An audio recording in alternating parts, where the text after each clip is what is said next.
I was originally going to do another typical game review video this week, but instead, after engaging in a lot of back and forth discussion on my Fault review video, as well as to a lesser degree some of my other reviews like the Paladin one, about microtransactions and in general the sprawling wide world of in-game economies, it just seemed more appropriate to do a separate standalone video discussing my thoughts on almost every single popular form of microtransaction. I think in this day and age, for anyone like me who considers themselves a reviewer, a critique-oriented person, we owe it to not only ourselves, but to the audience we answer to and ultimately represent, to maintain a high ethical standard in terms of what we expect from any game. We all know that more and more games are transitioning to an always online format, relying on some kind of microtransaction system in order to ensure the game's profits continue to offset development costs. It's a give and take. If we expect developers to continue providing a game with new content and support over years or possibly even decades, I don't think it's unreasonable that they have measures in place to compensate them for their efforts. That said, as a reviewer or critic or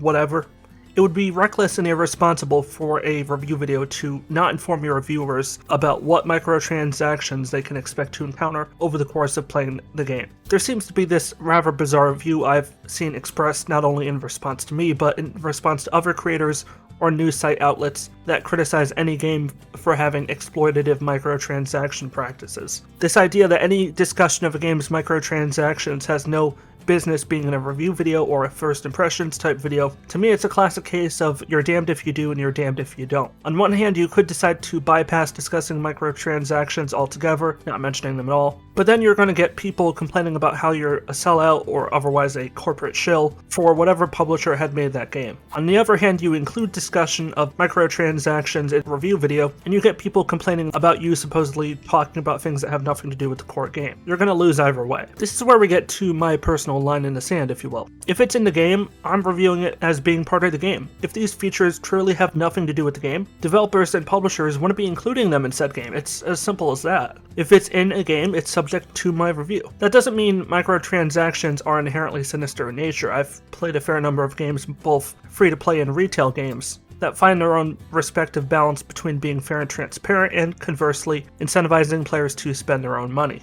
And that brings us to what I would consider probably one of the least objectionable ways to monetize your game, the concept of an in-game cosmetic item shop. I've mentioned it once or twice in other videos, but I've been playing TF2 for about a decade now. I started playing maybe around late 2011 on console via the Orange Box, which was a disc compilation of many of Valve's earlier games, and then really getting into it on PC around the time the Man vs. Machine co-op game mode update went live in the summer of 2012. One of the biggest changes I noticed when swapping from console TF2 to PC TF2, aside from the abundance of new weapons and loadout options, was the addition of the Manco store, the in-game economy, as well as the Steam community market. As a teenager who lived at home with really no income at the time, I didn't often have money to spend on cosmetics or weapons, which was why I was really grateful once I learned that Valve had built in several subtle systems and mechanics that would enable me and other players to get random item drops, as well as craft our own cosmetics and weapons, etc. Every single weapon could be easily crafted within minutes or even seconds with minimal effort. If you were willing to go to certain extremes, you could even craft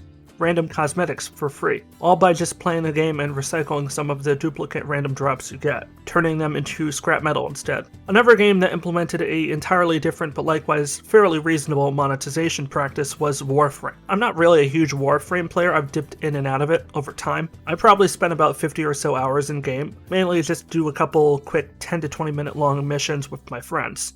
Warframe really only has two forms of monetization. First and foremost, they sell these rather expensive cosmetic DLC packs on their Steam store. These cosmetic DLC packs range in price from $4.99 up to $49.99. These cosmetic packs are regularly rotated in and out of the Steam store page, so that effectively there's always a new set of packs on display every year. Secondly, Warframe has, similar to TF2, an in-game item shop, which can be found in the Steam store page, where you can find dozens of cosmetic character and weapon skins, usually priced between $5 and $10 a piece. I'm not necessarily opposed to weapon skins and character skins being sold in-game, if the game itself is fairly high quality and offers a reasonable amount of content for free, as well as consistent content updates, etc. However, it has to have those two things. It has to be a high quality game. In other words, you cannot cobble together a piecemeal mess of a game using primarily free assets, charge a paid retail price for the game, release the game in a entirely unreasonably broken and honestly shameful state, yet still have the audacity to have hundreds of premium in-game cosmetics on sale via an in-game store. As was the case with Fault, the embarrassing train wreck of a game I put a review video out on a week or two ago. Also, there's the clear distinction between Fault and other games I've mentioned like TF2 and Warframe, is that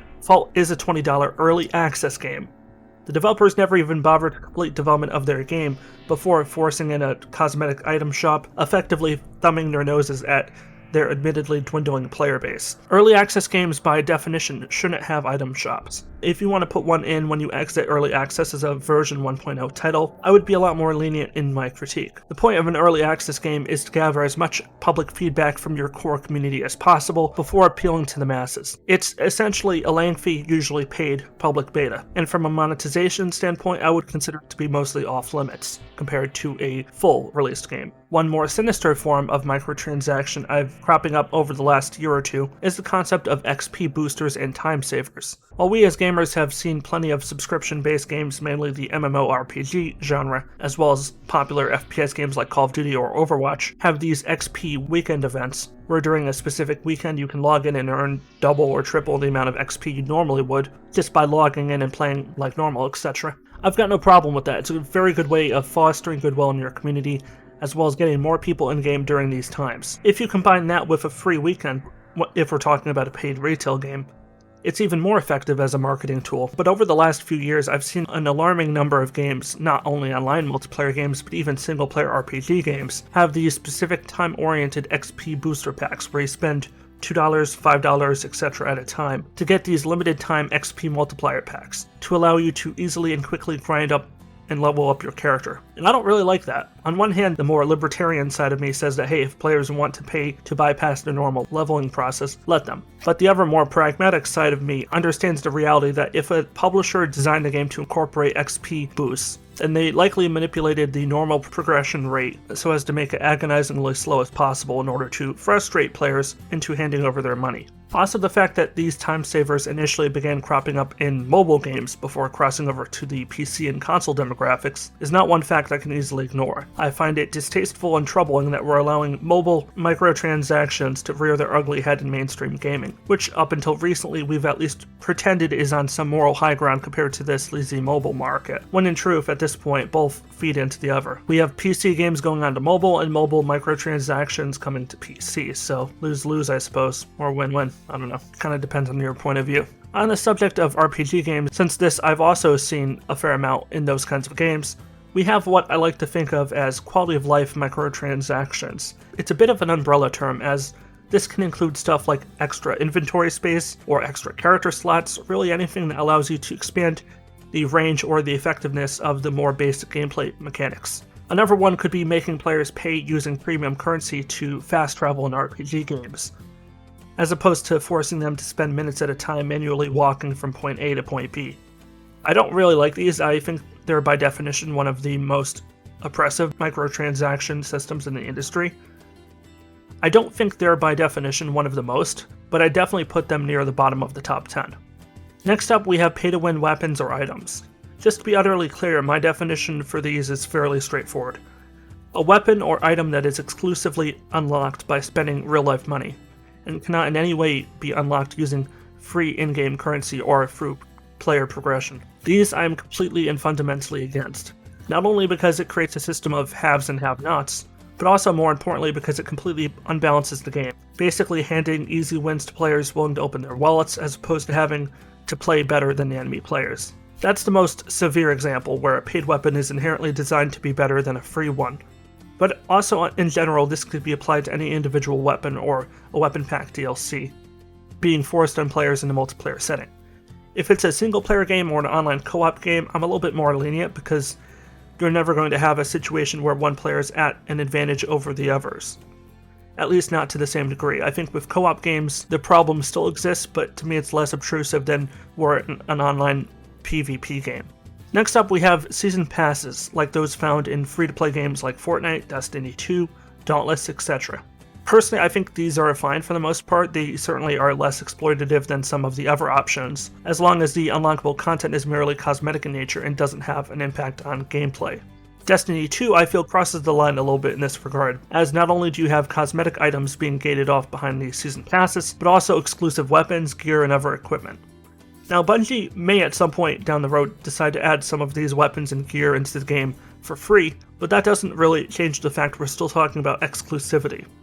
It just turns the conversation away from permanent exclusivity to timed exclusivity, which fundamentally I still oppose, albeit not strictly to the same degree. Number one, it depends on what's being locked away, and B, for how long. I can tolerate the addition of a cosmetic season pass if it means developers and publishers withhold from forcing in far more objectionable microtransaction practices.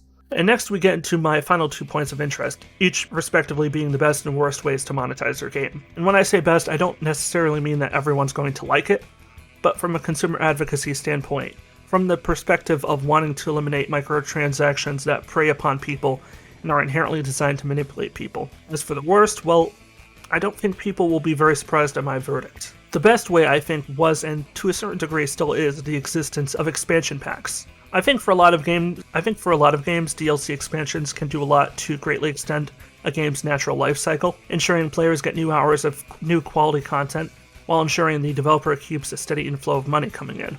That's not to say every game is naturally set up for DLC expansions. I think overall they tend to work better for single-player games or online co-op games, since introducing them in online PvP games usually ends up doing little more than fracturing the community and creating a sometimes hostile divide between those who buy the DLC and those that don't. On a related note, while I am sympathetic somewhat to DLC expansions, I do not and never will endorse season passes. I don't believe in the idea of pre-ordering a slew of potentially unannounced DLCs, with only the publisher's vague promises of what content you'll receive. I want to know exactly what I'm getting for the money I spend. If you as a developer or publisher can't or won't outline the names of your DLC, give a brief synopsis of the new campaign or whatever content is in the DLC, and give us a rough estimate of how many hours long it is for the average playthrough, I'm perfectly content to just wait for each DLC to release and then see for myself what was added and whether or not I should buy it. And now we have the worst two. I was originally going to mention one worst microtransaction, but I think these have to tie for number one worst because they share a lot of similarities. These being loot boxes and virtual in-game currency. What we're really talking about is the infusion of casino gambling into our mainstream games.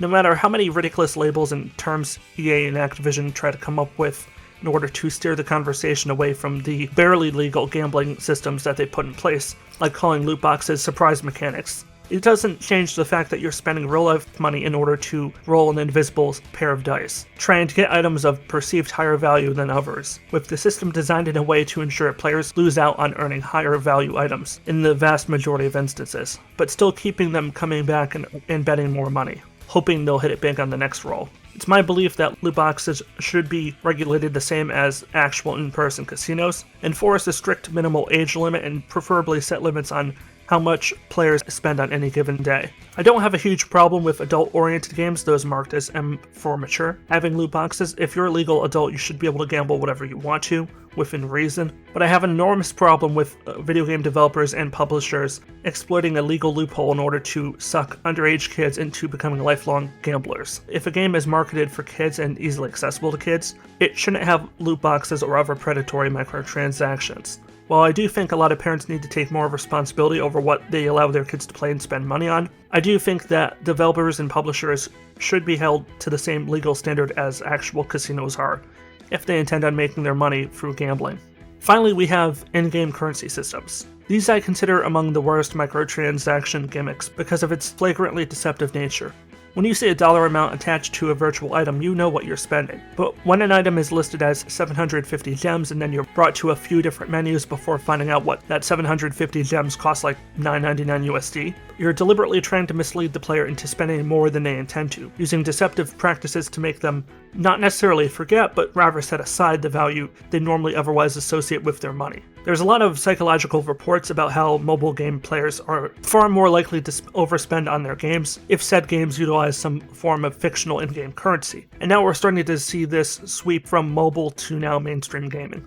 I'm very concerned about the direction of mainstream gaming moving forward. It seems like the Hydra from Greek myth. Every time gamers strike back against one form of microtransaction, an ever more insidious and invasive one comes along to infest the newest generation of games. All we can do is continue the never-ending battle to hopefully prevent it from spiraling downward out of control. And on that note, that's where I'm going to wrap it up for today.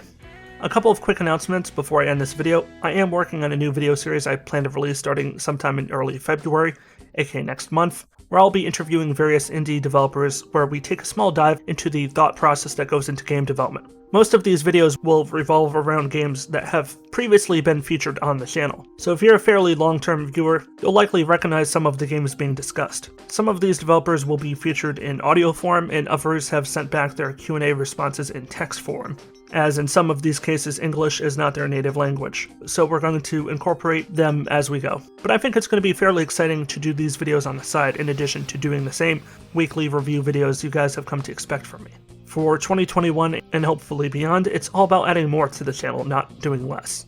I hope you've enjoyed this video. I thought it was a nice little divergence from what we normally do here in these videos, but fear not, it's back to normal from this point on. Well, at least as normal as this channel ever is, I suppose. If you did enjoy this video, be sure to give it a like and consider subscribing and clicking the bell to opt into getting notifications, so you can be among the first to know when a new video goes live. Otherwise, YouTube may not always reliably tell you when I upload. I'll be curious to hear what you think are the best and worst microtransactions in the comments down below. Let's be civil and let's have an honest conversation about all this. I'm actually curious to hear your input on this. This is WarriorDan signing out. Stay awesome everybody, stay safe, and peace out.